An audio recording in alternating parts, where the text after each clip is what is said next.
بھی یہی چاہتے ہیں کہ یہ اللہ رب العالمین کے سامنے رونے والے بنے، اللہ رب العالمین کے سامنے عبادت کرنے والے بنے، اس لیے کہ یہ امت بڑی فضیلتوں والی، بڑی برکتوں والی امت ہے۔ دنیا کے اندر جتنی امتیں آئی ہیں سب سے افضل اور سب سے اعلیٰ یہ امت ہے۔ اس کی تعریف اللہ نے قرآن مجید کے اندر ان الفاظ میں فرمائی ہے کہ کنتم خیر امت اخرجت للناس تأمرون بالمعروف، کہ تم بہترین امت ہو، تمہیں نکالا ہی اس لیے گیا ہے کہ تم لوگوں کو اچھائیوں کا حکم کرو، نہ کہ تم خود برائیوں میں پھنس جاؤ، نہ کہ تم خود گناہ کرنے والے بن جاؤ۔ ہمیں نکالا ہی اس لیے گیا تھا کہ ہم لوگوں کی اصلاح کرتے،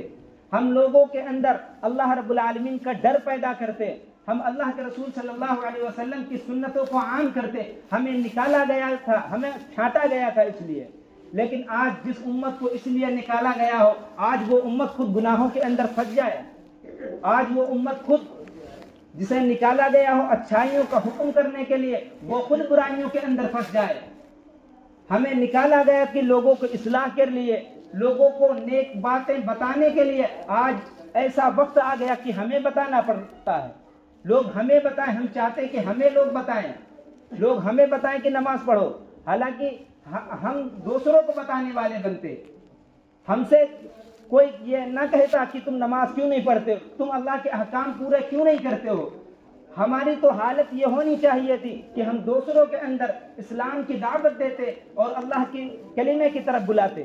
ہماری ذمہ داری اللہ کے رسول صلی اللہ علیہ وسلم نے ہمارے اوپر ڈالی تھی، یہ ذمہ داری اللہ کے رسول صلی اللہ علیہ وسلم ہم سے پوچھیں گے۔ اور اللہ رب العالمین اس امت کی جو اتنی کم عمریں رکھی ہیں، آج اس امت کی بہت کم عمریں ہیں، 50 60 سال 70 سال اتنی عمریں ہیں۔ پچھلی امتوں کے اندر لوگ 1000 سال زندہ رہتے تھے، 900 سال زندہ رہتے تھے، بڑی بڑی عمریں تھی۔ اللہ کے رسول صلی اللہ علیہ وسلم نے سے جب صحابہ نے پوچھا کہ ان کے اعمال کتنے زیادہ ہوں گے، وہ جنت کے انعامات کے کتنے مستحق ہوں گے، وہ جنت کے اندر زیادہ سے زیادہ ہم سے زیادہ عیش کریں گے، اس لیے کہ انہوں نے 900 سال 1000 سال تک اللہ کی عبادت کی۔ تو اللہ کے رسول صلی اللہ علیہ وسلم کو اس بات پر فکر ہوئی تو اللہ تعالیٰ نے فرمایا ہم اب تمہاری امت کے اندر ایسے مہینے عطا فرمائیں گے، ایسی راتیں عطا فرمائیں گے، ایسے دن مقرر فرما دیں گے، اگر اس رات میں یا اس دن کے اندر، اس مہینے کے اندر یہ اللہ کی کم عبادت کریں گے، اللہ رب العالمین اس کا ثواب زیادہ دیں گے۔ اسی لیے جو مہینہ چل رہا ہے، شعبان المعظم کا مہینہ چل رہا ہے، یہ بڑا برکت والا مہینہ ہے۔ ہم اس میں تھوڑا بہت عبادت کریں گے، اللہ رب العالمین کے پاس اس کی قدر زیادہ ہوگی، اللہ رب العالمین کی طرف سے اس کا انعام زیادہ ہوگا۔ لیکن افسوس ہمیں پتہ ہی نہیں کون سا مہینہ چل رہا ہے، کون سا اسلامی مہینہ کب آتا ہے، کب شروع ہوتا ہے، ہمیں معلوم نہیں۔ جب ہمیں اسلامی مہینوں کے نام نہیں پتہ ہوں گے، جب ہمیں اسلامی معلومات نہیں ہوں گے، ہم کیا جانیں گے کہ اس مہینے میں کون سے واقعات پیش آئے، یہ مہینہ کس قدر برکت والا، ہم کیا جانیں گے۔ اس لیے سب کی ذمہ داری ہے، ایک مسلمان جس نے بھی کلمہ لا الہ الا اللہ محمد الرسول اللہ پڑھا، وہ اپنی ذمہ داری یہ سمجھے کہ ہمیں اسلام کی جو چھوٹی چھوٹی اور بڑی یہ معلومات ہے، یہ ہمیں معلوم ہونا چاہیے۔ ہم میں سے ہر شخص کو کافروں کے بنائے ہوئے مہینے جو ان کی تاریخیں ہمیں سب پتہ ہے، لیکن جو اسلام کی تاریخیں ہمیں نہیں پتہ۔ یہ جو شعبان المعظم کا مہینہ چل رہا ہے، اگر کسی سے پوچھا جائے یہ کون سا اسلامی مہینہ ہے، کون سا یہ اسلامی مہینہ ہے، ہمیں نہیں پتہ ہوگا۔ جب ہمیں تاریخ نہیں پتہ ہوگی، اسلامی مہینوں کے بارے میں نہیں پتہ ہوگا، جو اس مہینے میں واقعات ہوں گے وہ ہمیں کہاں سے معلوم ہوگا۔ اس لیے ہم اپنی ذمہ داری سمجھتے ہوئے ان مہینوں کے نام بھی یاد کریں، اور اس مہینے میں جو واقعات اللہ کے رسول صلی اللہ علیہ وسلم سے ثابت تھے جو کرنے کے، وہ ہم کریں۔ اس مہینے میں اللہ کے رسول صلی اللہ علیہ وسلم روزہ رکھتے تھے، نفلی روزہ رکھتے تھے۔ اللہ کے رسول صلی اللہ علیہ وسلم کی عادت تھی، اما عائشہ رضی اللہ عنہا نے فرمایا کہ ہم آپ کو اس مہینے میں بہت زیادہ روزہ رکھتا ہوا دیکھتے ہیں، آپ بہت کم افطار کرتے ہیں، ایسا کیوں ہے؟ اللہ کے رسول صلی اللہ علیہ وسلم نے فرمایا کہ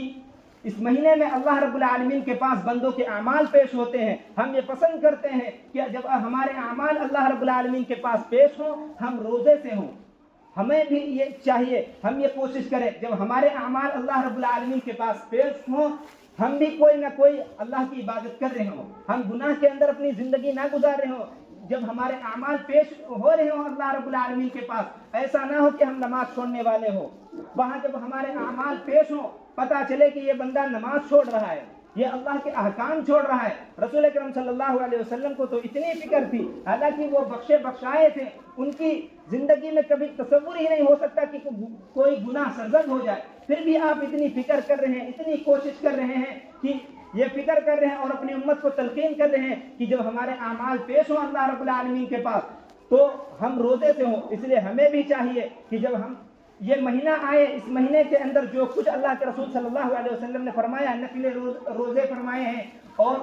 رات کے اندر اللہ کی زیادہ سے زیادہ عبادت کرنے کو کہا ہے، تو ہم زیادہ سے زیادہ عبادت کرنے والے بنے، اللہ کو راضی کرنے والے بنے، اور ہم یہ دعا کریں، یہ عہد کریں کہ اے اللہ جب ہمارے اعمال آپ کے پاس پیش ہوں، ہم بھی کوئی نہ کوئی عبادت کر رہے ہوں، ہمیں بھی آپ معاف کر دیجئے۔ جب یہ ہماری سوچ ہوگی، فکر ہوگی،